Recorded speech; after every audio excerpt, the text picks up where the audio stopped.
రైతులు చచ్చిపోయి ఉండేవాళ్ళు కాదు, రైతులు ఆత్మహత్యలు చేసుకొని ఉండేవాళ్ళు కాదు. కానీ ఆనాటి ప్రభుత్వంలో రైతుకు రాష్ట్ర ప్రభుత్వం నుంచి ఆ కుటుంబానికి సహాయం అందాలంటే రైతు చనిపోతే తప్ప 5 లక్షల రూపాయలు ఇవ్వమని రైతు చావుకు 5 లక్షలు వెలగట్టిన ఈ ప్రభుత్వం సిగ్గు లేకుండా ఇంకా మాట్లాడుతున్నారంటే ఏం అర్థం చేసుకోవాలి అధ్యక్ష? ఇప్పటికైనా ఎప్పుడైనా రైతు పెట్టుబడికి రాష్ట్ర ప్రభుత్వం భరోసానివ్వాలి. రైతు పంటలకు బీమా పథకం ఉండాలి తప్ప, రైతు బతకడానికి ప్రభుత్వం నుంచి హామీ ఉండాలి తప్ప, చనిపోయిన తర్వాత నువ్వు ఏమిచ్చినా ఆ కుటుంబంలో చనిపోయిన వ్యక్తి తిరిగి వస్తాడా అని నేను అడుగుతున్నాను అధ్యక్ష.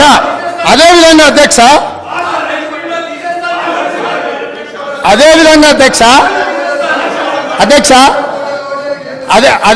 అధ్యక్ష వీళ్ళు ఏదైతే వరి ఈరోజు తెలంగాణ రాష్ట్రంలో ఇవాళ పసుపు పోయింది, చెరుకు పోయింది, కందులు పోయినాయి, మిరప పోయింది, పత్తి పోయింది, ఇట్లా ప్రత్యామ్నాయంగా సోయాబీన్ పోయింది.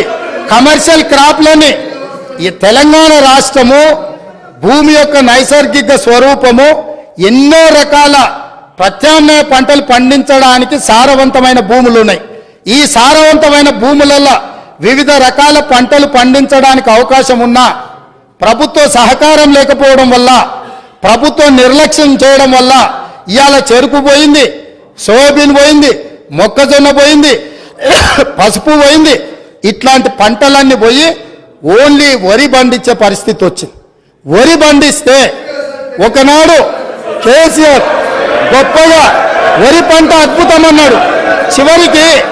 చివరికి వడ్లు కొనుగోలు చేయక, కొనుగోలు కేంద్రాలు తెరవక, కల్లాల మీద కుప్పలలో రైతులు చచ్చిపోతుంటే రైతులను ఆదుకోమని ప్రతిపక్షాలుగా మేమందరం, ముఖ్యంగా మా మిత్రుడు కోమటిరెడ్డి వెంకటరెడ్డి గారు, మేము కాంగ్రెస్ పార్టీ శ్రేణులందరూ కల్లాల్లోకి కాంగ్రెస్ అని వరి దీక్ష అని రైతులను ఆదుకోమని ప్రభుత్వం మీద ఒత్తిడి తీసుకొచ్చి దీక్షలు చేసి ఈ ప్రభుత్వం మెడలు వంచడానికి ప్రయత్నం చేసినప్పుడు ముఖ్యమంత్రి గారు ఆనాడు ఏమన్నారు?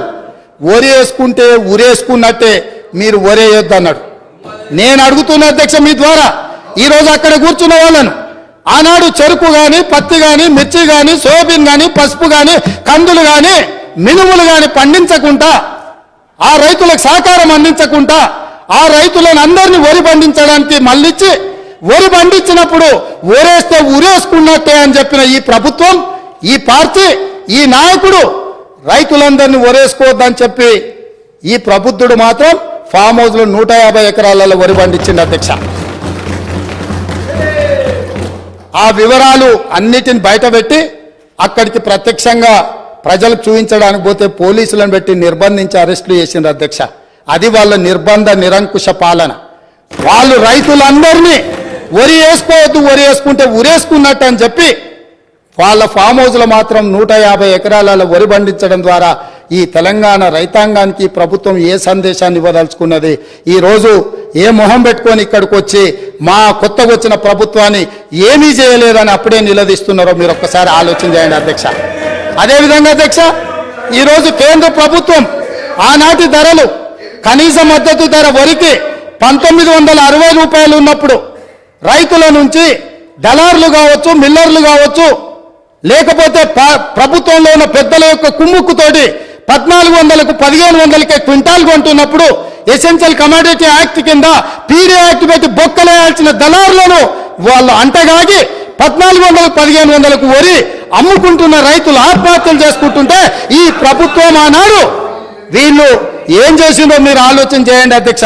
ఇదే కాదు, తడి పేరు మీద, తాలు పేరు మీద క్వింటాల్కు 10 కిలోలు తుట్టి తీసి రైతులను దోసుకుంటుంటే, అహర్నిశలు అహోరాత్రులు కష్టపడ్డ రైతు పండించిన వరిని దోపిడీ చేస్తుంటే, తుట్టి పేరు మీద, తాలు పేరు మీద తీస్తుంటే ఒక్కరోజైనా ఈ ప్రభుత్వం ఆ రైతులకు జరుగుతున్న అన్యాయం మీద ఈ మంత్రులు ఎవరైనా క్షేత్రస్థాయిలో పర్యటన చేసి ఈ విధంగా దోపిడీ చేస్తున్న వాళ్ళని నిలదీయడానికి ప్రయత్నం చేసిందా అని నేను అడుగుతున్న అధ్యక్ష మీ ద్వారా. ఇదే కాదు, ఇవాళ నేను సూటిగా సవాలు విసురుతున్నాయి ఈ ప్రతిపక్షానికి. పేద రైతులు పండించిన పంటకు 1960 రూపాయల కనీస మద్దతు ధర రాలేదు. కానీ ఫామ్ హౌస్లో పండించిన వడ్లకు 4250 రూపాయలకు క్వింటాల్ దాకా వాళ్ళు అమ్మినరా లేదా? అక్కడ ఫామ్ హౌస్లో పండించిన వడ్లు బంగారమా? ఇవాళ ఎవరిచ్చిందో లెక్కలు చెప్తా, చెప్పమంటే ఆ పేరు కూడా చెప్తా. ఎవరిచ్చిందో వాళ్ళకి చేరిన లబ్ధి ఏందో మీరు విచారణకు సిద్ధంగా ఉంటే ఇవాళ నేను విచారణకు ఆదేశిస్తా అధ్యక్ష. మీరు ఫామ్ హౌస్లో పండించిన వడ్లు 4250 రూపాయలకు ప్రైవేటు కంపెనీల మెడ మీద కత్తి పెట్టి మీరు మీ వడ్లు తౌడులాగా పండించిన వడ్లకేమో 4250 రూపాయలు గిట్టుబాటు ధరిస్తారా? ఇవాళ నా తెలంగాణ రైతాంగం కష్టపడి పండించిన పంటకు